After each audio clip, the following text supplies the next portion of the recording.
All right, here's golf student Chris. Chris is in his 60s. You can see some of the stuff that's going on if you know what to look for. This right hand flip through impact. We've got this kind of rear shaft lean coming through impact. That right wrist is going into flexion. That left wrist is going into extension. Basically, the right hand is flipping, and that left wrist is breaking down through impact. You can see this big right hand push, and then you can see this left wrist breaking down here. And it's very difficult to get any kind of good, solid club head ball contact when that right hand is flipping through impact, because the club head is traveling up through impact, and the golfer is either hitting the ground before the ball when that club head is traveling up, or the golfer tries to lift the shoulders up or lift up, and then the golfer hits the middle part of the ball. You can see here when that right hand flips, the golfer adds loft to the club face, and now this club head is just slid right underneath the golf ball. So not good, efficient club head ball contact. There's another example of that right hand kind of flipping through impact, and it works its way into every single club. So not able to make good contact here. Again, rear shaft lean. We really need this forward shaft lean through impact. So you can see here the hands are ahead of the ball at impact. When the hands are leading the club head through impact, now the golfer can hit ball then ground. So we can see, if we take Tiger, there's the golf ball. Obviously, he makes contact after the golf ball when we have this forward shaft lean. You can see the forearms rotate, good extension with the arms. When this club head passes the hands, here's a good example. That club head is traveling up. Now here Chris is hitting a thin shot, and that ball goes shooting off along the ground. Here's another good example of good forward shaft lean. Collin Morikawa hitting the ball before the ground. So big difference between these two impact positions right here. So we're going to take this one, see if we can take this one right at impact. There you go. So here's Chris before at impact with this rear shaft lean. And this is what we need, this forward shaft lean through impact. We can't have this. We need this left wrist not breaking down and bending back through impact. We can't have this right hand flipping. So that's one of the first things to correct. We need to correct that before we can even correct the over-the-top move. So it doesn't matter whether it's Collin Morikawa, whether it's Tony Finau. We've got to have these hands leading the club head through impact. We can't have the club head leading the hands. We need the hands leading the club head. You can see these wrists aren't breaking down through impact. We've got to retrain these wrists and teach Chris how to close the club face correctly through impact. Okay, so now the improvement begins over here, and so we're going to teach Chris how to close this club face correctly. You can see this is day one, same outfit over here. That's the first thing to do, is train the hands not to flip. Okay, so now we're training the hands. We try to get him to kind of make that a habit. But now we're going to kind of show the difference between before and after.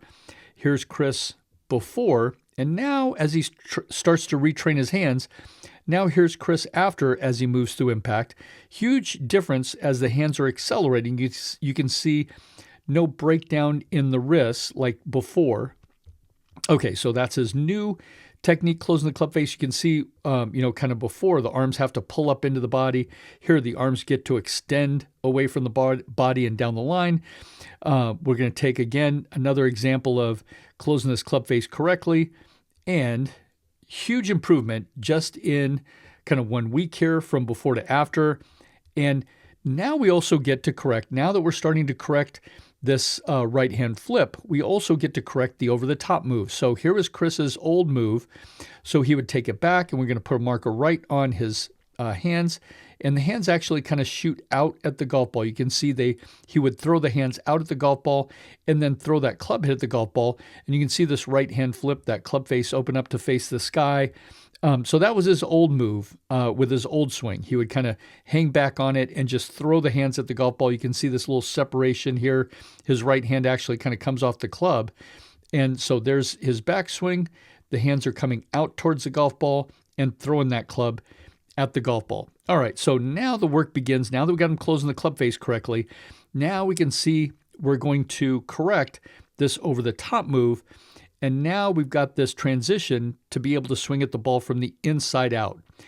And now, instead of this over the top, now we've got a much better transition. We're going to take these both at real-time speed.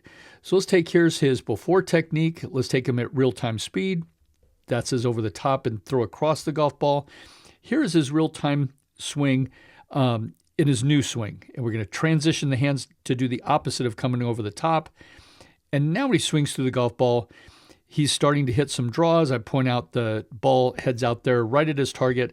Now the next step is to work that new swing into his driver. So we take a look here. This was his old swing through impact, and here is his new swing through impact. Now that we get him swinging through the right positions, now he's able to bring this new swing into his driver. And instead of this old swing coming over the top and throwing the club head at the golf ball, now we can actually get him to make good solid moves through impact with his driver. And we're even going to take a look at this at real-time speed. So let's take a look and see how his new technique is able to help him produce some power. So here's his new swing, and there you go. So he's able to produce some pretty good power here with this new swing, as long as we correct that flipping. So now the next step is to take this new technique and get this out on the course. Okay, so now we've got Chris out on number 1 out here on Carlton Oaks. Good tough par 4. Carlton Oaks designed by the son of Pete Dye. You hit a drive out there that's maybe about 240, 250, and usually have about maybe 130 in. You can see now we're going to take Chris out on the course and get his new technique under pressure of play. Now, one of the things that I see, he's doing okay, but we don't need the dippy knees, but that's okay. We're on the right track. He's just trying to ingrain this new technique, good transition from backswing to downswing.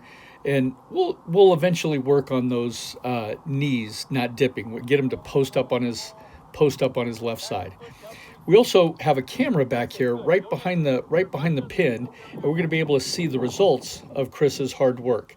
So we're going to link these up too, so you can see the ball come in, and we're going to see the results of his new technique out on the course. So we get him set up, and I tell him, okay, this one's on you. You're set up. We're going to have you hit your approach shot into the green, and we're going to see the results of his shot here. And okay, here's Chris's swing. There the ball goes, and here's the results of his shot. Here it comes in right next to the pin. Great work. Here's another look. We'll take a look at it, and this swing produces this approach shot right here. Great work. Now we just need to ingrain this.